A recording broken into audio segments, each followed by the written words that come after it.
I'm dead. All right.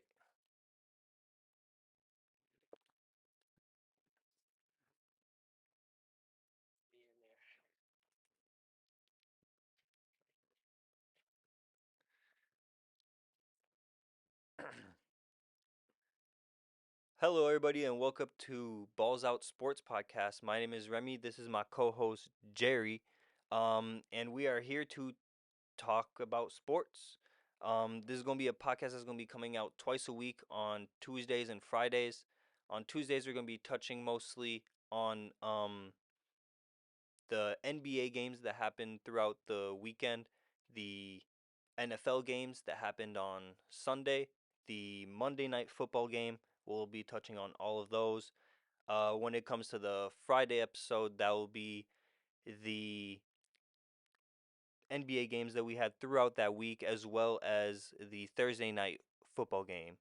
Um, we're gonna start things off though with a couple pilots. Where we're just gonna, you know, talk about our feelings for the upcoming NBA season, and our thoughts so far on the NFL season, and obviously the MLB World Series, which is coming up in maybe one game for the Houston Astros. Can they repeat? I think so. They've been dominating. Um, I wanted Minnesota to do.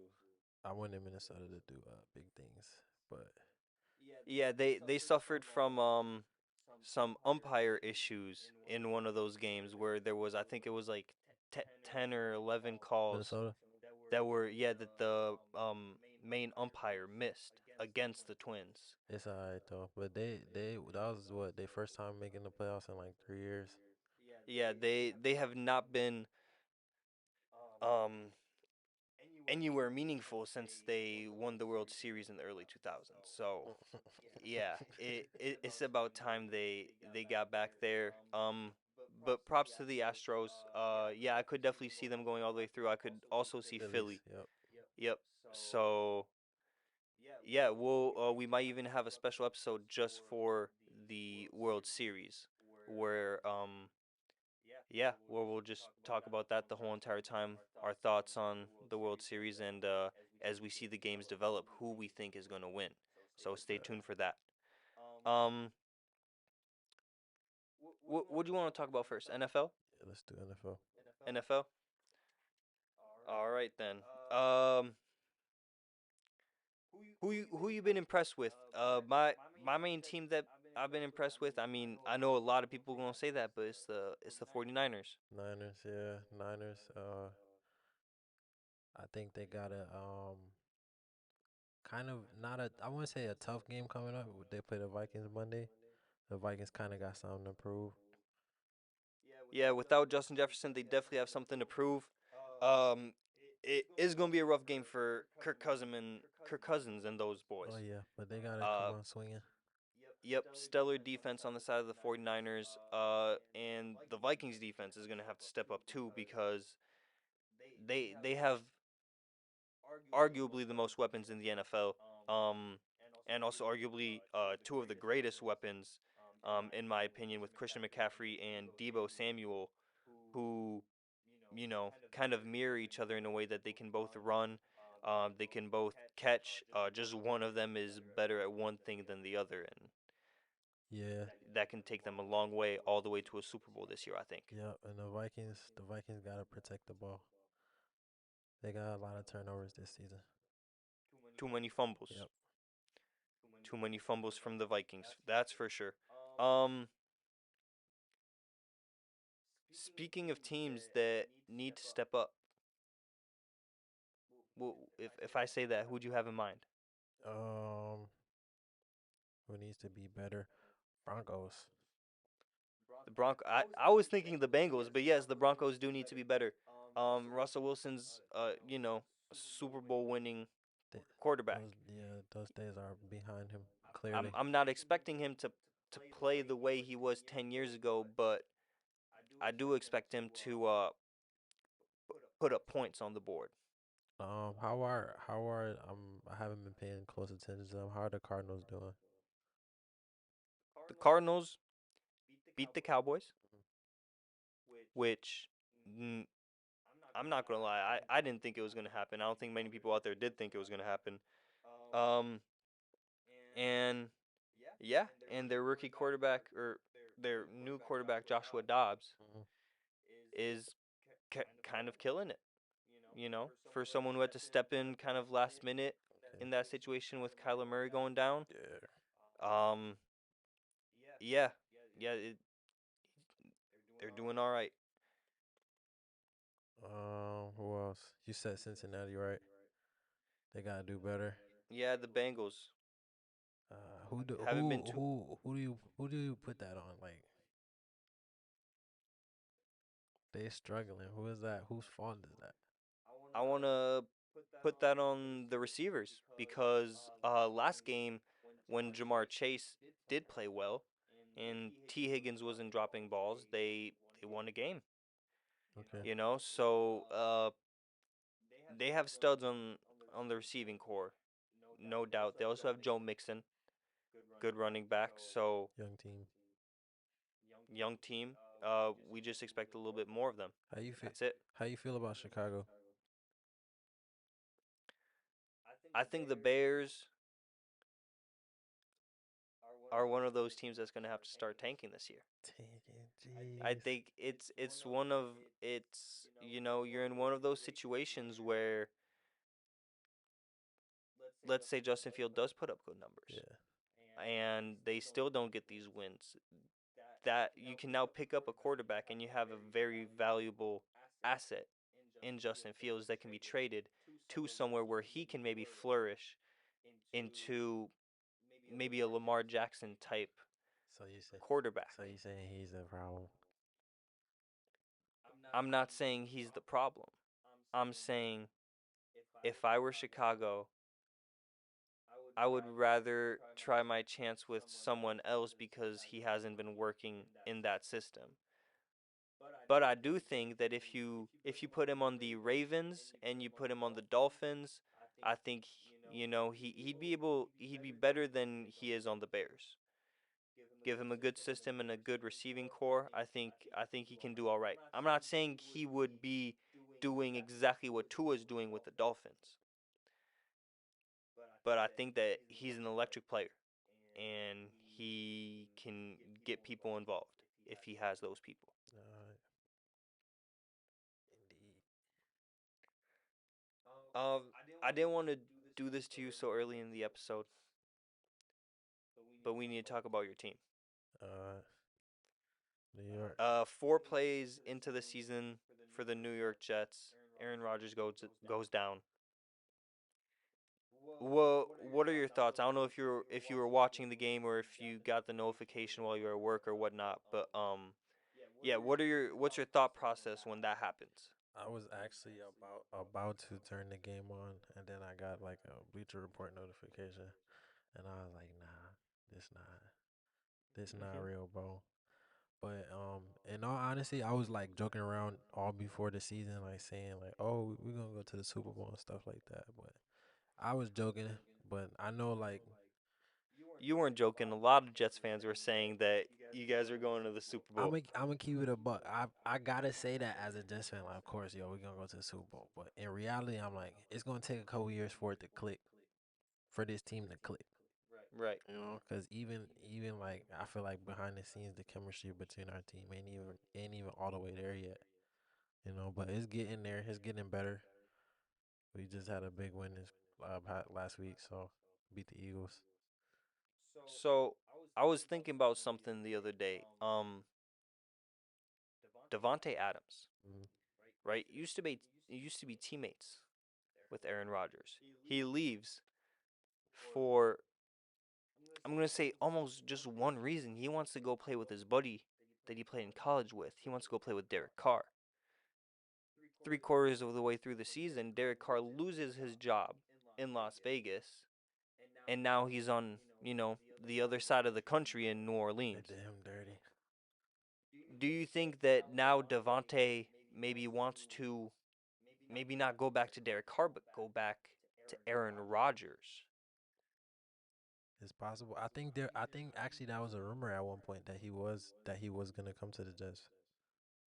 What, right after Aaron Rodgers got signed? Yeah, Okay. it was a rumor. And then Because in my mind, it makes sense. He would have a connection with the quarterback, and there are pieces around just those two. Unlike you know, the Packers in the previous years, there are pieces that could bring them all the way to a Super Bowl. yeah, we'll take it. We'll take it. You'll take that? Yeah, but I just like I said, the couple years, it's gonna take a couple years to click. But the only worry about it taking a couple years to click, that one fear just came true. In like you said, in 4 plays. Aaron Rodgers, you know, how many years do he got left? He just got hurt. He just, you know what I'm saying? That's not an injury that people come back from and are the same. I gotta say, I absolutely love the fact that right after he got hurt, I was seeing in the media some people were questioning it. You know, is this gonna be? Is he just gonna retire? Rest on his laurels? And when I see him every now and then on the Pat McAfee show, or I see him, the media showing him uh, warming up and training with his buddies, with his teammates. Um, yeah, I really like the fact that he was like, hell no, I'm definitely gonna persevere through this. I'm gonna make it through, and I am gonna come back. We don't know if it's gonna be the same level, but we know he's gonna come back. Yeah, I think I don't know. It's hard. That's hard. It's hard to be a Jets fan, or Yeah, it is it's hard to hard. come back It is. from that It's injury. been hard to be a Jets fan for a long time, but I don't know. That injury, that's a big injury. We're Hmm. gonna see though. Um, Speaking of injuries, the NFL has been there's been talks around the NFL of something that could potentially be leading to injuries, which is the tush push. Hmm. The Eagles linemen absolutely bulldozing through defensive lines, and the running backs just pushing Jalen Hurts through. Do you think that people are being too soft when they say that that can cause an injury? They just mad they can't stop it.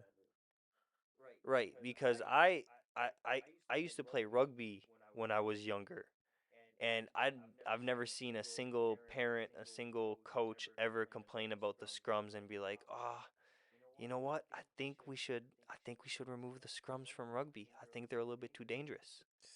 I don't understand why football has been dangerous since it's been a sport. So why are they trying to make it undangerous now?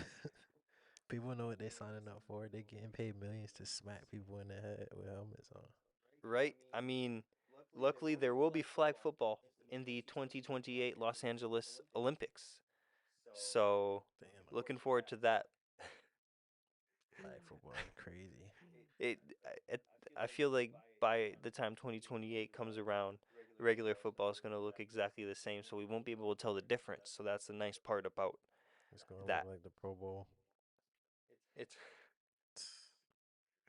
I I think the Pro Bowl is going to die out eventually because now that they've seen how little tackling there is, it's going to have to either um become flag football or just, you know, two-hand touch or no Pro Bowl game at all. Because seeing this like half trying, half not trying, nobody's really running. Cause it's not like NBA.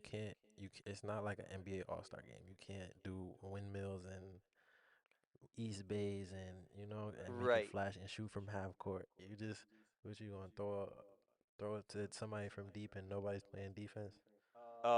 Yeah, that's the most spectacular thing you could have is you just have each team, you have one team throw Odell straight out and have him try and do one-hand grabs.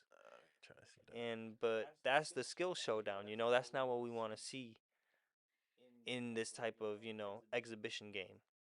Um, but yeah, anything else you want to talk about NFL wise? I think that's it for this week. But we got some games coming up this week, right? What's today? Saturday. Today's Saturday, We got some games. and yeah, we're gonna have a bunch of games tomorrow and Monday night football. So we're gonna have plenty to talk about next time. Absolutely, absolutely. Um, so now let's get into the NBA. Um, Preseason. What's your thoughts on preseason? Let's just touch on that real quick. I never, like try to look too much into preseason, but I just love basketball, so I watch it. But I like what I've been seeing from the people that I want to see do good, like KD and Phoenix. Like I like what they're doing. Um, the Timberwolves, we was just talking about earlier. Went undefeated in the preseason. I like that. I think Anthony Edwards got a chance to be in MVP talks this year or sometime very soon. Right. Well, hopefully that pans out because there's been a lot of Timberwolves Timberwolves MVP prospects that didn't quite make it there. I remember when Wiggins got drafted, people were talking about how he's the Maple Mamba and he's the next big thing. And then Karl Anthony Towns comes in and they're like, oh my goodness, if this guy doesn't win an MVP, it's a disappointment. And you know, you Towns, you think Anthony Edwards is built different than those guys? Well, what's going to be the Anthony the difference? Anthony Edwards is built different because he just wants to play basketball. Like that's all he wants to do. He don't care about nothing else. He just want to be in the gym every single day. Like KD, he want to be in the gym every single day. He don't care like if Anthony Edwards had the same hair as KD, you know what I'm saying? He wouldn't brush it either. If his hair was low, he wouldn't he wouldn't brush it. He would just he would just be in the gym all day. But Cat, I think with back to Cat though, I think Cat is like he gets a lot of he gets a lot of hate, but people don't really. If you look at Cat's numbers, he's one of the best. He's one of the best big men shooters ever, and he's Yeah, very efficient. absolutely. I mean, he proved it in the 3-point Yeah, contest. he's He very he won he won the whole thing. and So, yeah, no doubt he's a good shooter, but I think people have just yeah, people are a little bit upset with his defense, I want to say. oh yeah, kind of But soft. that's why they brought in Rudy Gobert. You know, you have to find the strengths and the weaknesses of your stars and complement that with role players. And Rudy Gobert isn't really a superstar anymore like he was back in the day of his Defensive Player of the Year awards. But yeah, he has to kind of mold into a role player and just become that defensive juggernaut on that team and try and help Cat and help Anthony Edwards win that MVP. Oh yeah, for sure. So yeah, what would your who would you like to see in the MVP conversation for this upcoming season? Sh- Let's start with that. Shay Shay Gilgeous Alexander for sure. Yeah, that I want you to name someone who hasn't won the MVP award yet. I want Oh, fresh I'm gonna people. do that. Okay. Shay, I've been a fan of Shay since he was a rookie, bro. Like before when he was averaging like 8 a game on the Clippers and they was playing against the Warriors and he was playing some really good defense on KD. That's when I first realized like when I recognized Shay and I started watching him. I was like, bro. And then he done got mentored by Chris Paul and after that was over. So I would definitely want to see Shay. Like I said, I just said Anthony Edwards. Um, who else? It's so I don't many. know. If that's your whole list, then that's your whole list. Dame, But if you got someone else, I Damian want to Lillard. see Dame, but I just don't see it with him playing with Giannis. I don't see that for him playing with It's kind of Giannis. like that Devin Booker, Kevin Durant situation, or back in the day, Kevin Durant and Was Steph Curry oh situation, where there was just no way that one of those guys was going to win the regular season MVP. yeah, One of them was going to win Finals MVP, but regular season MVP is a little bit harder to get when you're sharing the stage with another fellow superstar. yeah. I'm trying to think. It's a lot of dudes. It's a lot of young dudes. Oh, Ja. Ja Morant. After all he went through last season, bro. I want Ja to come crazy this season. Oh, Yeah, he won't. The So I think that was strategic about them, the way they suspended him. there's a minimum number of games required in order to be eligible for any of these awards, Hmm. right? And so the suspension that they gave him is like 3 games more, so that basically, even if he plays every single game after his suspension, he won't be eligible to win an award. That's So terrible. that's kind of like part of the punishment. They're indirectly saying like even if you do ball out, like what you did last season is now going to cost you an award. He's not eligible for even if he balls out, he's not first team NBA or second team All NBA. He can't make those. That's Can't whack. make defensive teams. Nothing like that. That's whack. Hey, I know it's a long shot, but I want Kyrie to win the MVP. Kyrie, Yeah, I'd say Luka's going to win it before Kyrie does, but yeah. I think you're just speaking with your heart here. You just want to see Oh Kyrie. yeah. How about we have Kyrie win Finals MVP and Luka win an MVP or something of the They sorts? will never make that together. Nah, I love Kyrie, but that won't happen in Dallas. Not with Luca. So where do you think he would have to go in order to He just left. get to the He promised just land? left it. You just what you mean? Brooklyn. Well, yeah, that's what I'm saying. Oh, you saying? I think you saying where do you think he would have to go to like get to the championship? Yeah. Brooklyn. He should have You'd have, stayed there. He should have stayed in Brooklyn with KD oh, and he just left where he yeah, should. Oh, yeah. He just left. That was his. I feel like that Loki was unless he would have went to the Lakers after. That was Loki his last chance. right, right. Cause KD, I don't. I can't really say. No, KD definitely didn't mess it up. KD wasn't. It was Harden and the front office. Mostly the front office though, because our front office is really bad, bro. Like the owner's son be on Twitter talking about the team. Just outside noise, like stuff that doesn't need to, Nonsense, bro. Like yeah, talking about being the in team, part of an talking NBA. about the players. Like, bro, your dad owned the team and you bashing the players on Twitter, bro. Like that's not a good No look. place for that in this game. Yeah. But what was I? Oh, Tatum. I'm surprised you didn't mention Tatum. Tatum Tatum has been slowly disappointing everybody. I think because all these years they done been what Eastern Conference Finals, then Finals, and it's disappointment after Right. disappointment. And then it's even to the point where now people are saying Jalen Brown is better than him. You believe that? I think Jalen Brown is better at defense than Jason Tatum. Tatum is a good defender though. Yes, but Jalen Brown is better. Which there's no shame in So saying that that because Jason Tatum I feel like is better and more consistent offensively than Jalen Brown. for sure. Um, But yeah, Jason Tatum. I'd love to see him win an MVP. Because he has guys around him now, so he can get that record. He can get those points. He can he can. have everything that you need for the criteria in order to win an MVP. I'm not gonna lie, he definitely can do that though, cause he does always play very good and efficient in the regular season. It's just in the finals where he struggles. Like when it matters is when he struggles. He needs to gain a clutch gene. Yeah, Um, Victor Wembanyama. What do you think of him with the San Antonio Spurs? I know. I said I don't really believe in preseason like that, but I caught one of his games yesterday, and he low key made me a believer, bro. Cause he was hitting some crazy shots. Was that the game against Golden State Yeah, or was Golden that State. Yeah, I was like, bro, what? No way. Like step backs, side steps, like pull ups. Uh, he was blocking everything. Like he right. was, Because we knew he's gonna block things, but it was the other stuff that impressed you. bro. Everything impressed me. Cause he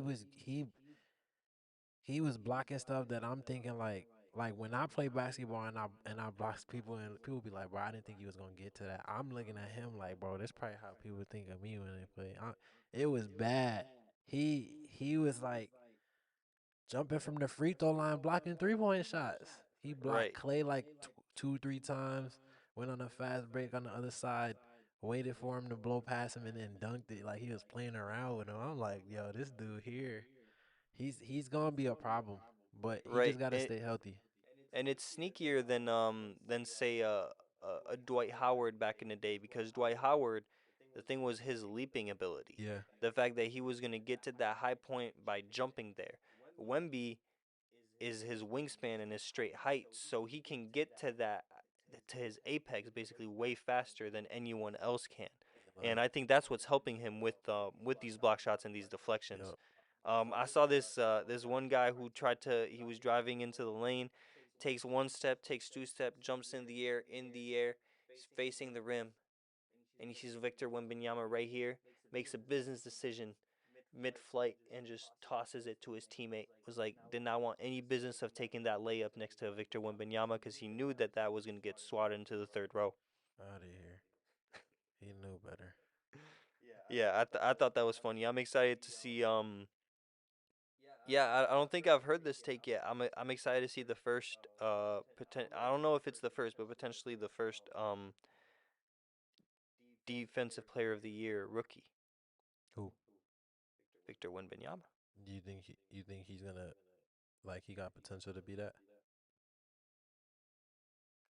I think if you're averaging 3.5 blocks, 2.5 steals a game, yeah.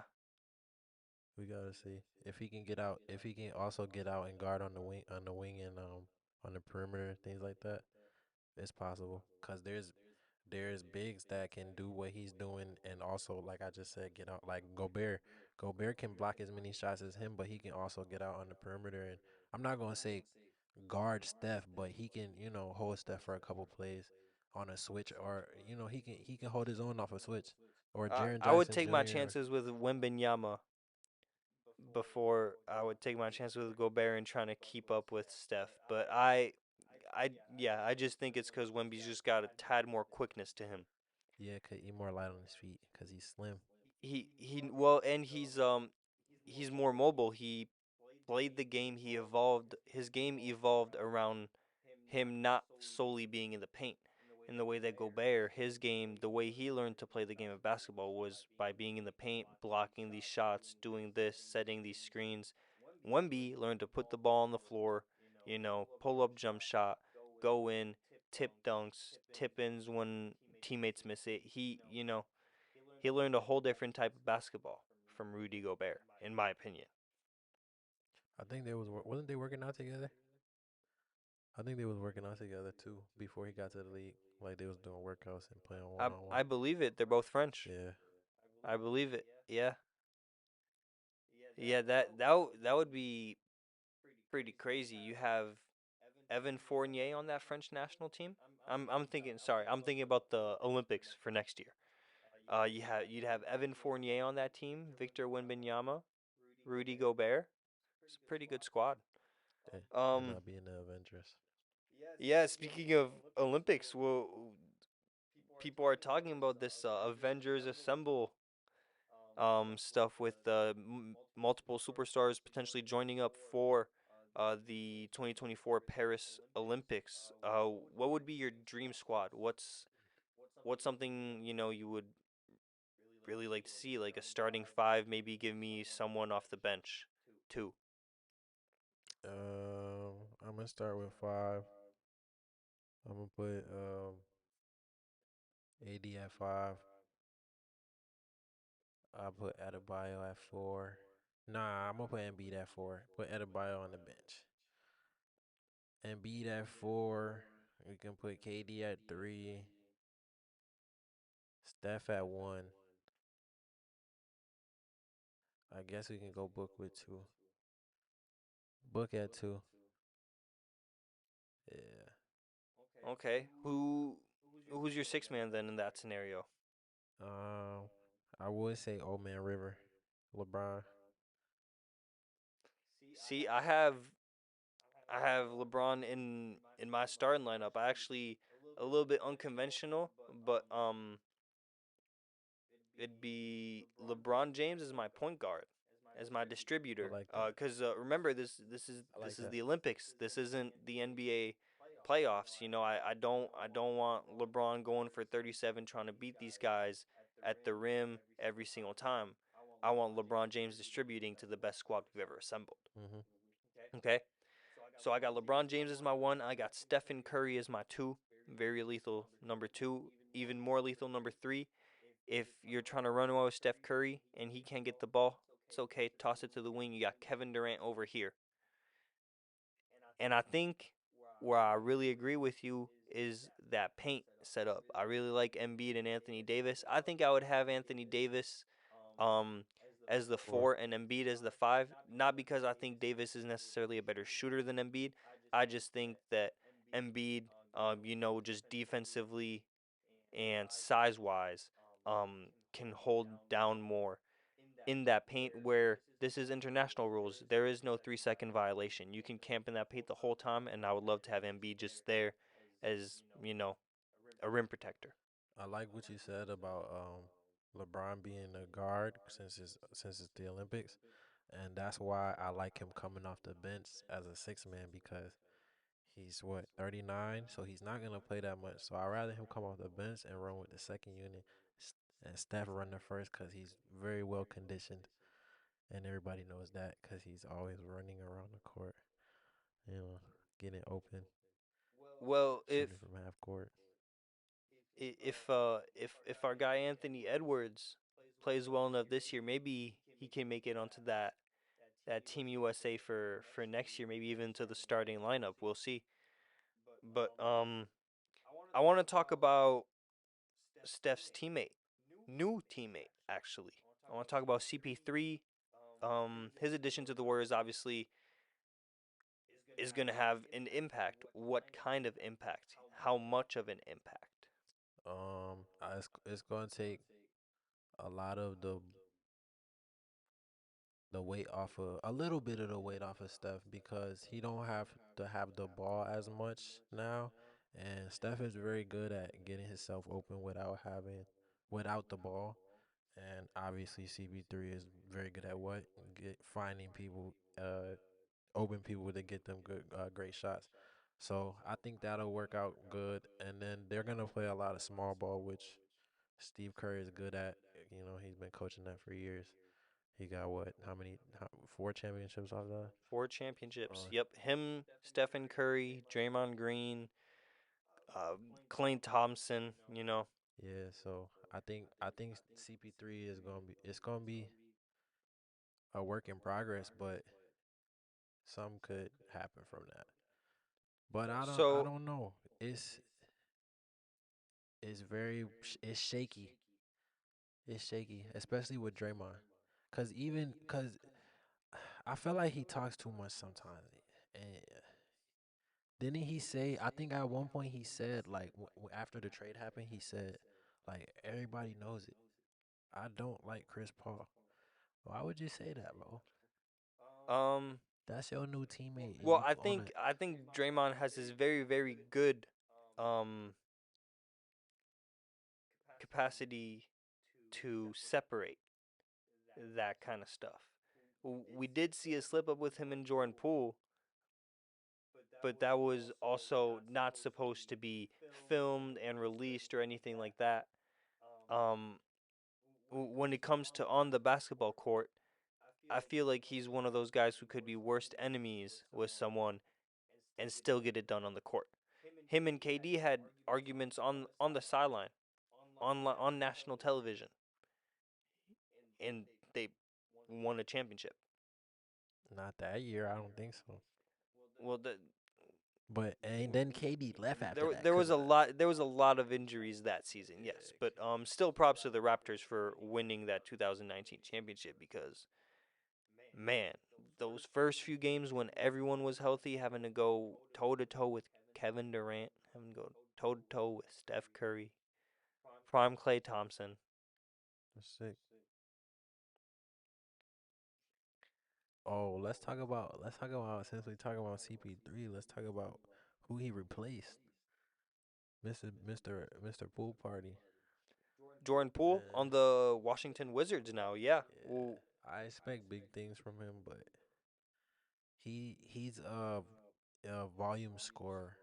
Like he's gonna score a lot, but he has to take a lot of shots for him to. hmm So I think he's gonna He average kind of the opposite of Chris Paul, who's just gonna inefficient point guard who might have 12 points, but it's like, oh, later. what he Literally. only took like 4 shots, Exactly. and he had 12 assists. Exactly. And Poole, he's gonna average uh, probably 25 or more this season, but it's not gonna be efficient. It's not gonna be efficient. It's not gonna be efficient. Well, speaking of efficiency, how do you think like 3-point wise, right? More and more teams adding that 3-point shot to their arsenal. Um, name a couple players that you think if they added that 3-point to their arsenal, it would be a game changer. We all know number one, Giannis.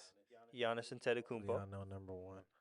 Ja, Ja getting there, but Ja, uh, I'm not asking them to, Steph Curry 40. I'm not asking them to have 43% across the season.